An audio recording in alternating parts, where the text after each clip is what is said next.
पूरी लाइफ मनुस्मृति के आधार पर चलते रहे। घर में, द्वार में, बाहर भी, हर जगह जहाँ देखिए वहाँ वही लागू था। जो सामाजिक व्यवस्था चली आ रही थी वही हम भी अपना रहे थे। देवी देवता, भगवान, पाखंड, अंधविश्वास, शादी विवाह सब कुछ तो मनुस्मृति से ही चला रहे थे। संविधान से कहाँ चल रहा था। संविधान में 2 आर्टिकल है जो सामाजिक व्यवस्था पर ज़्यादा जोर देता है। फिर साथ में कहा है उसको मनुस्मृति को ही ध्वस्त कर दिया गया है। लेकिन उसका मतलब है कि 26 जनवरी 1950 के बाद जो भी परंपराएं, रीत रिवाज, त्योहार, संस्कार जो चले आ रहे थे मनुस्मृति के आधार पर, उसको ध्वस्त कर दिया गया है। और उसमें ये भी प्रावधान है कि इसको कोई भी सरकार कितनी भी मजबूत आ जाए फिर से लागू नहीं कर सकती। आर्टिकल है 51A जो ये कहता है कि हर स्टेट को, हर सेंट्रल गवर्नमेंट की विधान हर नागरिक के अंदर वैज्ञानिक सोच पैदा करने की प्रवृत्ति लाना। तो इस पर तो जीरो हुआ है, हुआ ही नहीं, इसके उल्टा हुआ है।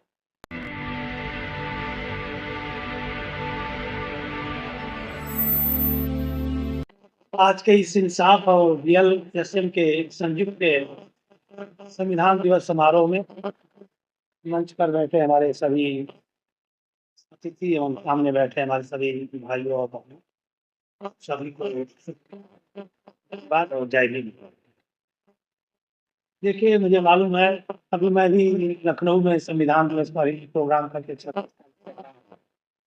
आज तो पूरे देश में सब जगह जो है संविधान दिवस मनाया जा रहा है और मुझे यहाँ भी लगता है कि काफ़ी कुछ पर बहस हुई होगी, चर्चा हो चुकी होगी। क्योंकि मोहम्मद प्रसाद जी भी आप कहते हैं संविधान के बहुत बड़े जानकार आ चुके हैं, तो संविधान के बारे में तो इतना कुछ हम नहीं बता सकते, आप लोगों ने सुन लिया होगा। सवाल ये है कि अब हम खुद जो है बता दें कि सोशल एक्टिविटी में बहुत सालों से रहा है। 82 में ही मानवत कांसीराम के नाम से गिरा था, टाइगर फेस्टिवल बन गया। कभी हमने संविधान के बारे में सोचा ही नहीं, कभी इस पर चर्चा ही नहीं होती थी। बहुजन बना, हम कब हो जाए, SC ST OBC हो जाए, ब्राह्मण बात के खिलाफ हो जाए, मतलब संविधान की चर्चा तो मैं देखा कहीं हो ही नहीं रही। ये भी बात सही है कि इतिहास में मनुस्मृति को भी जलाया गया और संविधान को भी जलाया गया। शुरुआत की बात कर रहा हूँ, संविधान बनाया तब भी कुछ लोगों ने जलाया और मनुस्मृति को जलाया गया है। तो ये इससे साबित होता है कि 2 मान्यताओं के बीच में, चाहे 2 संविधान के बीच, आज से नहीं सैकड़ों साल से जो है, चाहे जब से हमारा संविधान बना है 26 जनवरी 1950 के बाद, तब से ये धर्म युद्ध एक तरह से चाहे युद्ध चल रहा है। उसमें हम लोग कुछ भी नहीं कर पा रहे थे। हम लोग तो सोचे कि पूरा हमारा जितना भी सिस्टम है सब संविधान से ही चल रहा है और हम बड़े मजे में अपना सर्विस, नौकरी, रिजर्वेशन, प्रमोशन जो भी था, घर द्वार, परिवार, बंगला, दुकान सब बनाते आए, करते आए, लोन लेते आए। ये भी बात सही है कि मैं कांग्रेस को ज़्यादा दोषी नहीं देता हूँ, क्योंकि मैं खुद जो है स्वतंत्रता के बाद 26 जनवरी 1900 के बाद संविधान लागू होने के बाद अपने परिवार का पहला लड़का था जो स्कूल जा रहा था। और मुझे याद है जब हम स्कूल जा रहे थे तो उस समय मास्टर लोग जो है गांव में घूम करके बच्चों को पकड़ पकड़ के लाते थे। सोचिए कि वो एक पढ़ाने की ललक थी। और आज क्या है, हम कंपेयर करते हैं तो दिन भर जाते हैं। दूसरी बात, कांग्रेस की बहुत कुछ किया है, उसी कारण हम जो है जो भी 20 लाख 40 लाख जो भी है, चाहे कांशीराम हुए, चाहे बड़े बड़े नेता हुए, लीडर हुए, चाहे ओबीसी में हुए, एजाज हुए। लेकिन सिर्फ जो है मैं संविधान के जो आकलन करता हूँ तो सिर्फ एडमिनिस्ट्रेटिव मैटर पर काम हुआ है। कांग्रेस में सिर्फ एडमिनिस्ट्रेटिव मैटर पर काम। हमारे देश का संविधान जो है विश्व में सबसे अच्छा इसलिए माना जाता है कि ये 2 प्रावधानों पर बनाया गया है। एक तो एडमिनिस्ट्रेटिव मैटर है और दूसरा जो है सामाजिक व्यवस्था। ऐसा संविधान कही नहीं है कि सामाजिक व्यवस्था पर भी, क्योंकि सामाजिक व्यवस्था ही बड़ी बड़ी खतरनाक, क्रूर और निर्दयी और एक तरह से असमानता की थी, इसलिए उसको संविधान में बनाना था। और कांग्रेस का दुर्भाग्य रहा, चाहे हम लोग का भी दुर्भाग्य रहा, हम लोग ने खुद ही नहीं कभी ध्यान दिया। हम लोग की पूरी लाइफ मनुस्मृति के आधार पर चलते रहे। घर में, द्वार में, बाहर भी, हर जगह जहाँ देखिए वहाँ वही लागू था। जो सामाजिक व्यवस्था चली आ रही थी वही हम भी अपना रहे थे।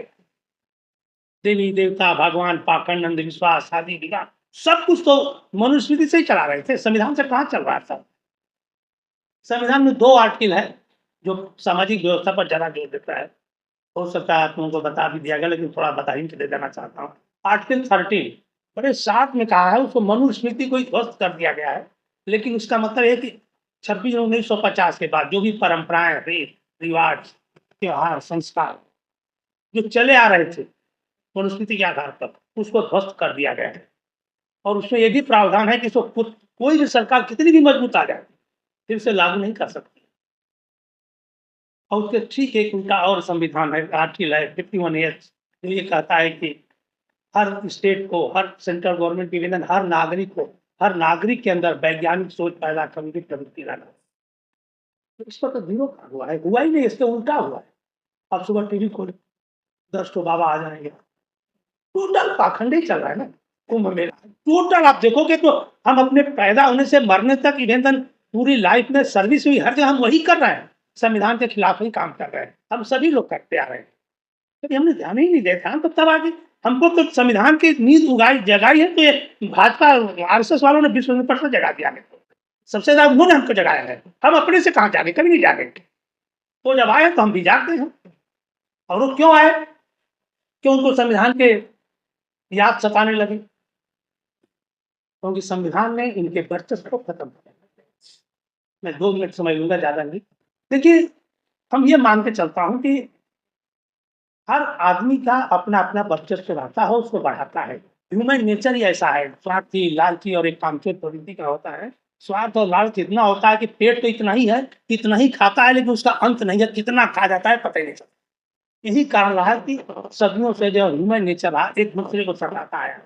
जहाँ मजबूत हुआ, गरीब को सताया। इसी सताने के कारण हमारा समझिए कि इतिहास जब से हम अनुभव कर रहे हैं, चाहे वो बौद्ध काल का पतन हुआ, चाहे बाद में ये मनुस्मृति आई है, उसके बाद जो है फिर सौभाग्य हमारा कि मुगल मुसलमान आ गए, इनकी कमजोरी के कारण आ गए।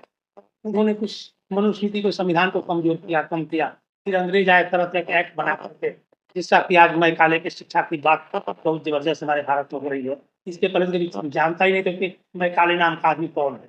अब तो उसको भी हम याद करने लगे हैं। बहुत कुछ अब यादें आएँगी, धीरे-धीरे आएँगी और कुछ आएँगे। तो उसके बाद जो है बाबा साहब अम्बेडकर ने संविधान बना के ध्वस्त कर दिया। ये बात सही है, 100% सही है कि संविधान जो 80-80 ओबीसी के स्वागत योग्य है, भलाई के लिए है, 80-90% लेकिन जो सबल मानसिकता के लोग हैं उनके खिलाफ है।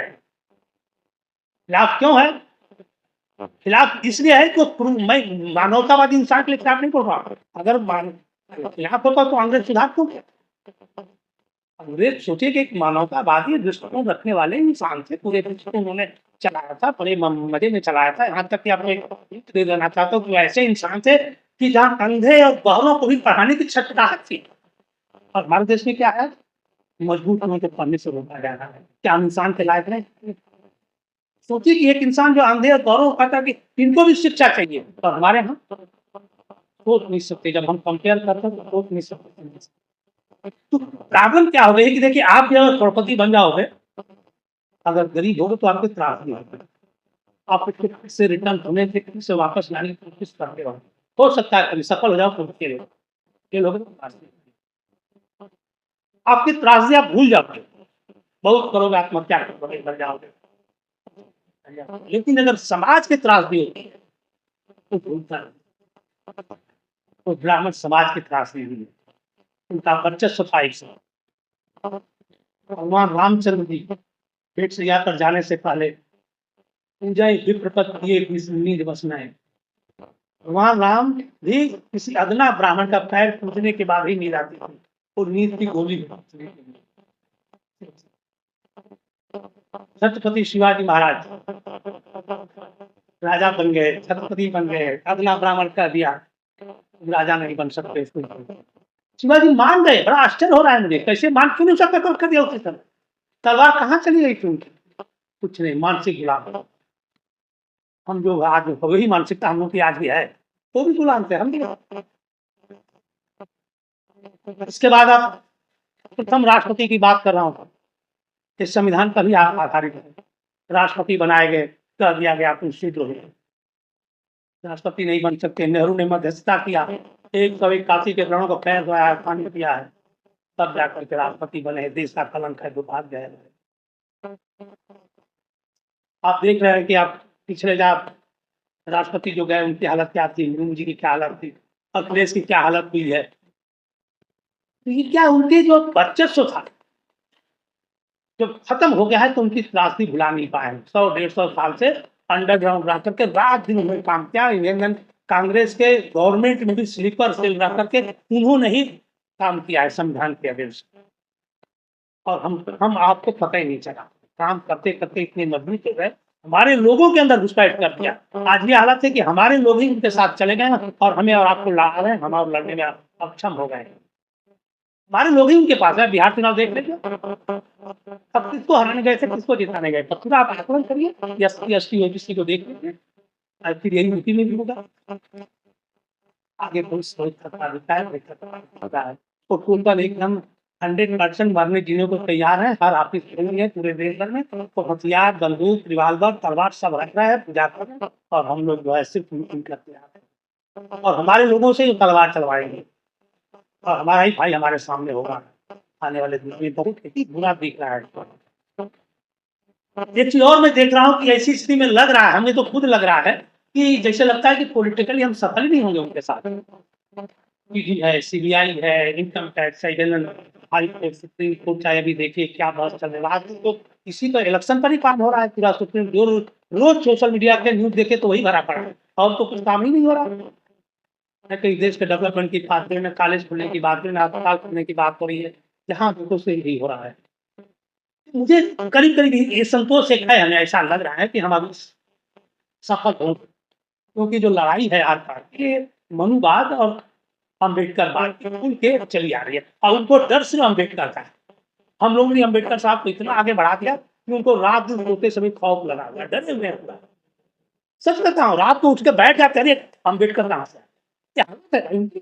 ये मत सोचिए कि वो हमसे ज्यादा वो डरे हैं।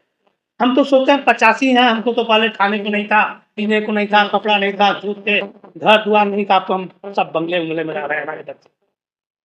हम लोग भूल गए अपने इतिहास को, अपने दुख को, अपने दर्द को, लेकिन वो अपने जो वर्चस्व था उसको भूले नहीं है, बहुत गहराई से याद था, इसलिए उनके अंदर बौखलाहट जाते हैं जबरदस्त। तो आर पार की लड़ाई में एक मानसिकता की लड़ाई भी आ गई है। हम लोग मानसिक रूप से तैयार हैं, और मानसिक रूप से तैयार हैं, तो मरने मिटने को तैयार है। देखिए वो कहाँ है। हम लोग के लेटर, किसी का वीडियो, किसी का अच्छा लेटर फॉरवर्ड करने के लिए डरते हैं। हमारे कहीं बहुत से देखा, चलो इंटरव्यू ले लिया, 2-3 लिए, बाद में कहते हैं यार बहुत दबाव आ रहा है। कहते हैं 10 इंटरव्यू लेने वाले यूट्यूबर छोड़ दिए, कितने प्रिंट मीडिया में डालते हैं, 2-1 डालते हैं, बाद में फिर दबाव चला जाता है। अरे ये पागल को क्यों आप छापते हो यार, ये हालत है। तो देखिए हमें ये लगता है कि जब वो आप देखिए 10-12 साल से सरकार आई है, देश के डेवलपमेंट में कोई काम नहीं हुआ है। आप तो देख सकते हैं जीडीपी विश्व में पूरा बदनाम हो रहा है, कोई उसको जरूरत नहीं है, सिर्फ एक ही जरूरत है उसको, अपने ब्राह्मण और ब्राह्मणवाद के पक्ष से फिर से लड़ना। क्या मैं गलत बोल रहा हूँ क्या? इसके अलावा कुछ काम है बताइए? सिर्फ ब्राह्मण और ब्राह्मणवाद के पक्ष को ला रहे हैं, तो हमारा कर्तव्य क्या बनता है? हम भी इसी पर युद्ध स्तर पर काम कर रहे हैं, और कुछ भी नहीं सोचना है, इसके खिलाफ बगावत करना है, इसके खिलाफ काम करना है। और ब्राह्मण और ब्राह्मणवाद के जब वर्चस्व को बढ़ाएं तो उसके खिलाफ जाएंगे, तभी वो बात करेंगे। भले हम पॉलिटिकली ना जाए, लेकिन ये होती है कि अपने दिमाग को बदलने के लिए क्या युद्ध की जरूरत है, तलवार की जरूरत है? हमको सिर्फ अपने दिमाग से करना है, हम दिमाग अपना बदल नहीं रहे। ब्राह्मण और ब्राह्मणवाद की लड़ाई के लिए दिमाग ही बदलना है ना। जो उनके वर्चस्व का काम है, उनके जो रीत है, रिवाज है, संस्कार है, वो जब ब्राह्मणवाद के बढ़ावा, तो ब्राह्मणवाद को खींचने के लिए हमारा दिमाग की जरूरत है, और हम ही ब्राह्मणवाद को बढ़ावा दे रहे हैं। देखिए ब्राह्मणवाद में बता रहा हूं कि हिंदू धर्म का हर इंसान जो जात से अपने आप को उच्च मानता है और दूसरे को नीच मानता है, वो ब्राह्मणवादी मानसिकता है। चाहे यादव है, अगर किसी कुर्मी कोयली को छोटा मानता है तो भी ब्राह्मणवादी, अगर चमार भूमि को नीच समझता है वो भी ब्राह्मणवादी है। तो ब्राह्मणवादी मानसिकता को बदलने के लिए, खत्म करने के लिए हमारे पास तो बुद्धि है ना, वो तो कर सकते, उसको किसी की जरूरत नहीं है। तो मैं सोच रहा हूँ कि अब हम लोग एक जबरदस्त एक युद्ध छेड़ना पड़ेगा ब्राह्मणवाद के वर्चस्व को। उनके जितने तीज त्योहार संस्कार जितने भी हिंदू धर्म के हैं, उनको टोटली त्याग करें, बहिष्कार करें, घर से निकाल फेंकें, और टोटल एकदम 100% बौद्ध रीत की तरफ, क्योंकि इनको बुरा लगेगा बौद्ध रीत की तरफ जाए। अगर हम मान लीजिए कि इसी 10 सिर्फ बौद्ध ही बनना शुरू करते हैं, लेकिन एक चीज़ है, बौद्ध बनने से पहले हमारे मिशन का एक लक्ष्य और हम क्या रहा कि हम किसी को शुद्ध नहीं बनाते। ये जो हिंदू धर्म की मानसिकता हमारे दिमाग में कचरा भरा है, इसको सबको निकाल के बाहर फेंको। इसके बाहर फेंक कर शुद्ध हो जाओ, तभी बौद्ध जाओ। ये ऐसे लेके जाओ तो वहाँ और बुरा हो जाएगा। शुद्ध हो जाओ, एकदम न्यू दस्तक का इसी पर काम करना है। जहाँ भी मीटिंग हो, जहाँ बोलो भाई बौद्ध बनो, बौद्ध बनो, लेकिन शुद्ध होके बौद्ध बनो। हिंदू धर्म की मानसिकता देख के मत जाओ। आपको पता हमारा टाइम हो गया। हमारा मिशन का 3 पॉइंट है। एक तो आपको बता दिया कि जो आदमी जात से अपने को उच्च मानता है, चाहे आज हमारे देश में पूरा देखिए जात की मानसिकता पर मीटिंग हो रही है। जात के महत्व को बढ़ाया जा रहा है, हर जात में पूरी होनी जा रही है, हर जात का महत्व। ये सब ब्राह्मणवादियों को पीछे से पैसा दिया जा रहा है, उनको हेल्प किया जा रहा है। आप जात की बढ़ावा देंगे तो ब्राह्मणवाद को बढ़ावा मिलेगा, अपनी जात को गर्व करोगे तो ब्राह्मणवाद को बढ़ावा मिलेगा। ये जितनी चीजें है ब्राह्मणवाद के गच्छ को बढ़ाने उसको पूछना पड़ेगा। मैं इसीलिए कहता हूँ जो इंसान जात से अपने को उच्च मानता है उसको मैं इंसान ही नहीं मानता, हैवान है। और यही बता दे रहा हूँ कि वो आदमी भोगता भी है, तकलीफ में भी है, दुखी भी है, लेकिन अपने को अहंकार में कहता है कि नसीब में है, क्या है क्या है, तो क्या है। दूसरा चीज है, मैं डंके की चोट पर कहता हूँ, जो धर्म, जो व्यवस्था, जो रीति रिवाज ये हमारे बाप दादा परदादा काफी थे कि नहीं थे, आज भी हैं। मैं तो मोहन भागवत से पूछना चाहता हूँ, भाई क्या 10 साल 15 साल तक अगर हम डॉक्टर इंजीनियर वैज्ञानिक बनते हैं, हमें अपने बराबर करोगे क्यों? बराबरी का हक मिलना चाहिए नहीं? नहीं, इंसान को बराबरी का, एक चपरासी भी नौकरी होता तो उसको भी आईएएस बनने का चांस मिलता है, वो बराबर हो भी सकता है, हो भी जाते हैं कितने, लेकिन यहाँ बराबरी मिलने का चांस, तो हम ऐसे धर्म को क्यों रखें? तो मैं आप लोगों से कहता हूँ कि ऐसे धर्म को, ऐसे व्यवस्था को लाल मारो। ऐसी व्यवस्था नहीं चाहिए जिसमें हमें सदियों से नीच पापी ही बने रहना है।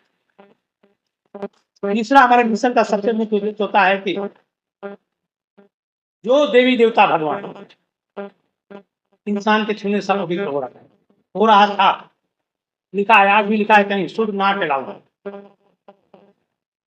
अब बताइए, जो देवी देवता भगवान के छूने से पवित्र हो रहा है, क्या भगवान हो सकता है? हाँ या ना? तो ऐसे भगवान आज बेहया की तरह हमारे घरों में घुस रहा है, कभी कैलेंडर की तरह से, कहीं किसी न किसी को ऐसे को निकाल के बाहर फेंके नहीं चाहिए। ऐसे भगवान जो हमें नीच देख काफी समझता है, और उन्हीं के कारण हम अछूत है, नीच है, गरीब है। ये देवी देवता भगवान के कारण ही हम अब इनसे मुक्ति पाना भी